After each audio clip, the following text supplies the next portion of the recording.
আমরা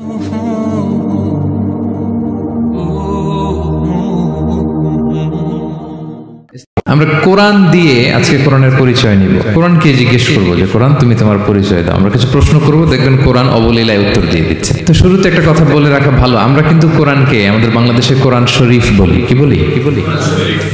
কিন্তু কোরআনে কোথাও কোরআনকে কোরআন শরীফ বলা হয়নি।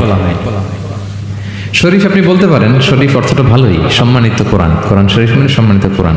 কিন্তু আল্লাহ তাআলা কোরআনকে কোরআন শরীফ কোথাও বলেন। আল্লাহ তাআলা কোরআনকে কোথাও বলেছেন কোরআনে মাজিদ, বাল হুয়া কুরআনুন মাজিদুন ফি লাওহিম মাহফুজ। আমি লাওহে মাহফুজে এই কোরআনে মাজিদকে রেখেছি। লাওহে মাহফুজ 7 আকাশের উপরে। তুলুহু মা বাইনাস সামাই ওয়াল আরদ, আকাশ জমিন যত লম্বা লাওহে মাহফুজ ঠিক তত লম্বা। ওয়া আরদুহু মা বাইনাল মাশরিকি ইলাল মাগরিব, পৃথিবীর প্রাচ্য থেকে পাশ্চাত্য যত দূর লাওহে মাহফুজ প্রশস্ততার দিক থেকে ঠিক তত দূর। ওয়া হুয়া মিন দুররাতিন বাইদা, সাদা ঝকঝকে ডায়মন্ড দিয়ে আল্লাহ লাওহে মাহফুজকে তৈরি করেছেন।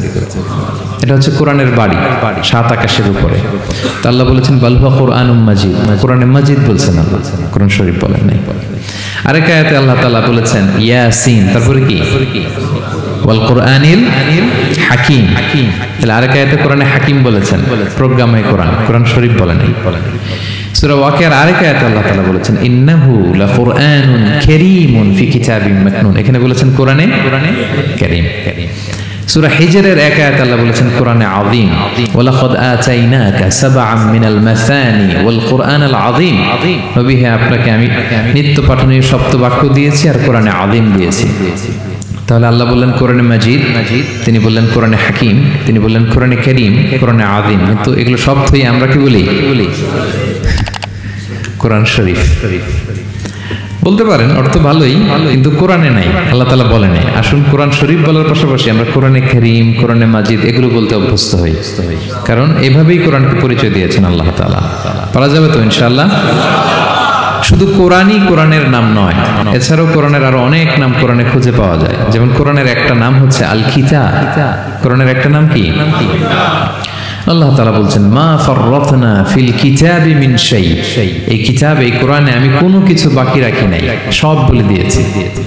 সব, ব্যক্তি জীবনে, পরিবারে, সমাজে, রাষ্ট্রে, রান্নাঘর থেকে শুরু করে বঙ্গভবন পর্যন্ত, কাঁথা সেলাই থেকে শুরু করে মহাকাশ পর্যন্ত সব আল্লাহ কোরআনে বলে দিয়েছেন, কিছু বাকি রাখে নাই।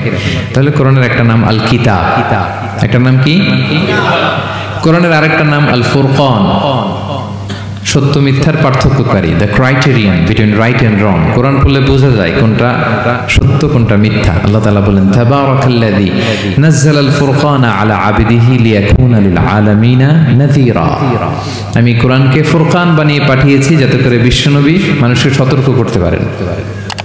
তাহলে একটা পেলাম কোরআনের নাম আল কিতাব, তারপরে দ্বিতীয়টা পেলাম আল ফুরকান। কোরআনের একটা নাম হচ্ছে আয-যিকির।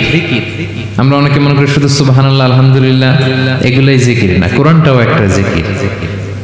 কোরআনের একটা নাম হচ্ছে জিকির। আল্লাহ তাআলা বলছেন ইন্না নাহনু নাযালনা যিকরা ওয়া ইন্না লাহু লাহাফিযুন, নিশ্চয়ই আমি এই জিকিরকে মানে কোরআনকে নাজিল করেছি, আমি এই কোরআনকে সংরক্ষণ করব।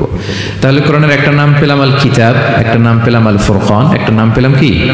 জিকির। এরকম অনেকগুলো নাম কোরআনের আছে।